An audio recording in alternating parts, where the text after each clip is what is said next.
Adam in North Carolina. Adam, I believe you called in last week. Is that right? Yeah, I love calling in. Thanks for having me, guys. Yeah, for sure. Well, Adam, I have here that you want to discuss and clarify atheist and agnostic definitions. I don't know if Caleb is the best person to talk to about this, but I'm interested to see what he has to say. So what's up, Adam? Tell me about this a little more. Well, I wanted to say the algorithm is probably a neural net using a logistic output for the probability of people liking videos and then ordering it based on the probability from the logistic output of a neural net, which basically we're the algorithm then. So it's pretty interesting, and I don't know if Caleb's into that stuff, but I totally love that stuff. Yeah, I'm pretty interested. You explained it beautifully there. Yeah, AI, I'm not going to pretend to know much about it, but I do a little research here and there. I've studied neuroscience a little bit, psychology a little bit. And so, yeah, I find it fascinating. It's a useful tool. I don't want to demonize algorithms in general, but. No, I think it's awesome. And I'm gonna hit you with the big thing that right now a lot of our community really hates. It's what makes someone an atheist and what makes them an agnostic. And sorry, okay, if people disagree over this at the end, who cares? It doesn't even matter. We are who we are. Yep. But okay, so here's what I think. Okay, go for it, Adam. So the question is there a God? I'll give you my 2-minute diatribe, and then I'll let you guys tell me what you think. Okay. So when the question is there a God? The theist would say, I believe there is a God. The atheist would say, I do not believe there is a God. Where the agnostic person would say, there is not enough, like, there is no way for me to evaluate this claim. Like, it's almost just, it's a malformed question. Like, I shouldn't say malformed, but I can't handle it. And right now, I think many people use the definition of Gnostic and agnostic to mean one has knowledge. So you would say a Gnostic atheist has knowledge there is no God, where a Gnostic theist has knowledge there is a God. I might have just reversed that. But the problem with that is we're making two people who cannot exist. We're making a person who knows there is a God and a person who knows there is not a God. And how can two people have knowledge of contrary claims? I think knowledge in this case is what we're talking about, what people believe. So an atheist is just someone who believes there isn't a God. That's my opinion on the issue. Okay, so let me give you my hot take on this. I don't care what people say about this anymore because I'm so tired of talking to people. But I do care, Adam. And this is interesting because if you've ever seen my original video with Anthony Magnabosco, I asked him. I used the word atheist to describe myself in the past when that really wasn't very accurate. And I gave some sort of definition of atheism as someone who, I think I said like someone who believes it's science or something. It was kind of ridiculous. And then Anthony gave his definition, and I said something like, isn't that agnostic? Like, aren't you saying that you're just kind of agnostic in that sense? And I think that's just a real confusion people have. And it's important that we kind of have these discussions, I think, because when you tell someone you're an atheist, I think people do have the presumption sometimes, especially in this country, that means, oh, you are not only so super sure that there's no God, but you make fun of other people for it, right? If they do have a God belief. Like, I think that's kind of people's way. So I think it's at the point now where both words have historical usages that have gone way beyond probably what the original word creators, I don't know, used to intend for those words to mean. And that's just the nature of language, right? That's just kind of the evolution of such. So I'm at the point now where when somebody, when somebody says they're an atheist or an agnostic, to me, I don't have to ask them what they mean by that to clarify, because to me, all that means is they don't believe in the Christian God.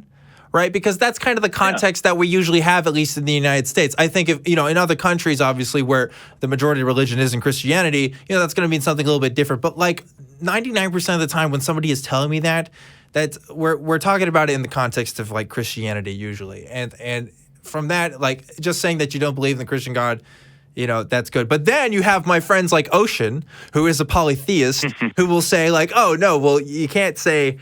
Yeah, you can't have knowledge about something that, you go into these kind of technical definitions and stuff. And then you have old buddy Steve McRae, the agnostic pope, of course, saying that we're all using it wrong anyway. And honestly, I agree with Steve McRae a little bit. Sorry. Yeah. You know what? And here's the thing. I actually do agree with Steve, too. I think that, like, in a technical sense, he's super right. But the culture has kind of made its decision on how we're kind of using this word, right? The majority has kind of decided, and I'm not gonna be in the trenches to change that right now, because I think there's bigger issues than that. And people who want to talk about these definitions stuff, I think that's fine. I think you should go for it. But as long as we kind of all know what we're kind of talking about, it really doesn't matter in our circles. Maybe if you're talking with a theist, it does matter more. But in our own circles, I could care less. Well, I'll throw something to Caleb real quick, and then I'll let you guys get to the next caller.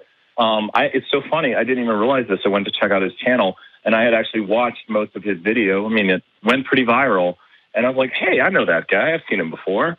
I guess the biggest thing, I think Destiny, he mentioned Destiny when he was in its opening.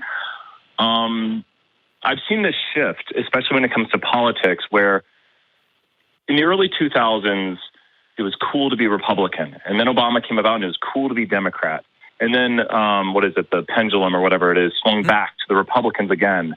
And now I think we're getting the rise of the intellectual liberals who, when we were talking about the algorithm earlier, or you guys were, the conservatives kind of took over YouTube. You have Dave Rubin, you had Steven Crowder, all these people rise up. And then there was this void.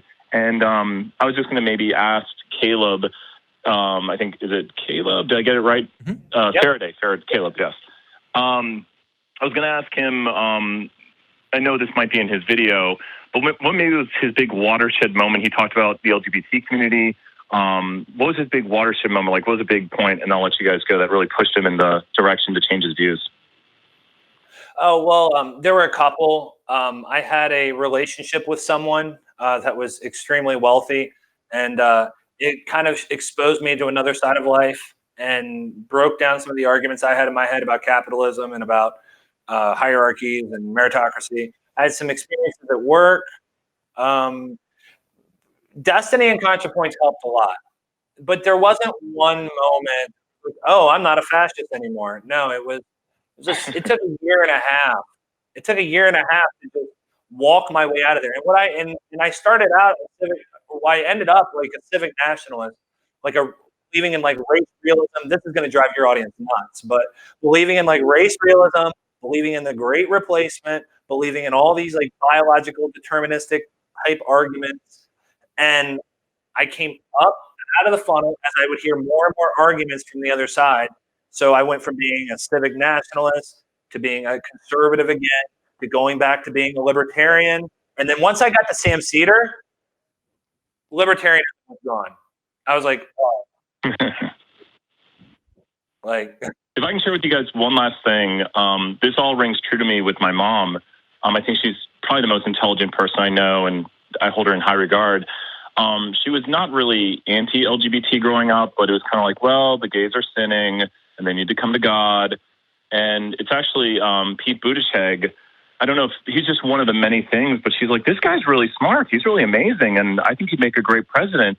I really don't understand right now why being gay is wrong. And she's having this big kind of internal quandary, and she's very religious. But it just takes, like you said, experiences. And I would talk to her about these things, and we would talk about it. And I was very kind.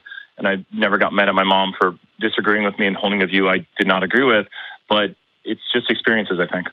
Yeah, I agree, Adam. It's boils down to experiences. I remember my change on like gay marriage and stuff, and those issues came from listening to voices from the internet, listening to podcasts, and even listening to Christians kind of also kind of disseminate their experiences and stuff. And I realized up until that point, I had never asked a gay person what it was like for them to be gay. Like, I had never done that investigation. I was talking to other straight people about this.